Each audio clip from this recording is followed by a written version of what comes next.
மறுமை நாள் என்றால் என்ன? இவ்வுலகம் அளிக்கப்படும்.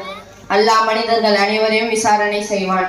அவனை நம்பி நற்செயல் புரிந்தவர்களுக்கு சொர்க்க வாழ்வும், அவனை நம்பாமல் தீமை செய்து வாழ்ந்தவர்களுக்கு நரக வாழ்வும் வழங்கப்படுகிறது. நிரந்தரமான ஒரு உலக வாழ்வை மறுமை நாள் என் பெயர். இவ்வுலகம் எப்போது அறியும், அந்த நாள் எப்போது வரும் என்பதை அல்லாஹ்வை தவிர வேறு யாரும் அறிய மாட்டார்கள்.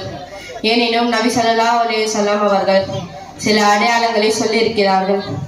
பாவம் செய்பவர் அதிகமாவார், விபச்சாரம் பெருகும், மக்கள் பெற்றோர்களுக்கு அதிகமாக மாறு செய்வார்கள், கச்சேரி ஆடல் பாடல்கள் அதிகமாகும், அமானிதத்தை பாதுகாக்க மாட்டார்கள், மார்க்க அறிவு இல்லாதவர் தலைவர் ஆவார்கள், தகுதி இல்லாதவர் பெரும் பதவி வகிப்பார்கள், நன்மையை விட தீமை மிகுதிவிடும்.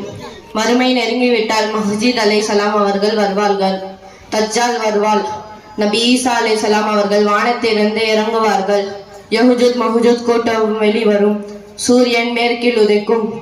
இவ்வுலகம் அளிக்கப்படும் போது அல்லாஹ்வின் கட்டளைப்படி ஹஜ்ரத் இஸ்ராஃபில் அலைஹிஸ்ஸலாம் அவர்கள் முதல் சூறுகுழலை ஊதுவார்கள். அப்போது திடுக்க நிறைந்த சத்தத்தை கேட்டு உயிரினங்களும் மற்றவைகளும் அழிந்துவிடும். பிறகு இரண்டாம் முறை சூறு ஊதுவார்கள். அப்பொழுது கபரில் அழிந்தவர்கள் அனைவரும் உயிர் பெற்று எழுவார்கள். மக்கள் பயந்து நடுங்கி அழுவார்கள். பின்பு எல்லாரும் அஷர் மைதானத்தை கூட்டி அல்லாஹ் கேள்வி கணக்கு கேட்பான். நன்மை தீமைகளுக்கு கூலி கொடுப்பான். பின்பு எல்லோரும் சிராத் என்னும் பாதையில் நடக்க வேண்டும். அது வாளை விட கூர்மையாகவும் முடியை விட மெல்லிதமாகவும் இருக்கும். நபிமார்களும் மற்றும் நல்லவர்களும் லிவாவுல் ஹம்த் என்னும் கொடி நிழலில் இருப்பார்கள்.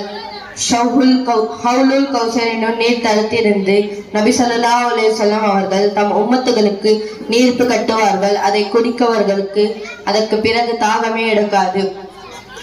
அல்லாஹ்வை பயந்து வாழ்ந்து வந்தவர்களுக்கு தன் விசுவாச அருளை அல்லாஹ் அருள்வாள். உலகில் பாவம் செய்த முஸ்லிம்கள் சிலர் நரகத்துக்கு செல்ல வேண்டிய நிலை ஏற்படும். அவர்களுக்காக நபிமார்களும் மற்றும் நல்லவர்களும், குறிப்பாக நமது நபி ஸல்லல்லாஹு அலைஹி வஸல்லம் அவர்களும் அல்லாஹ்விடம் அனுமதி பெற்று அதற்கு பரிந்துரை செய்வார்கள். பின்பு இறுதியாக அனைத்து முஸ்லிம்களும் சொர்க்கத்துக்கு செல்லுவார்கள். அஸ்ஸலாமு அலைக்கும் வரஹ்மத்துல்லாஹி வபரகாத்துஹு.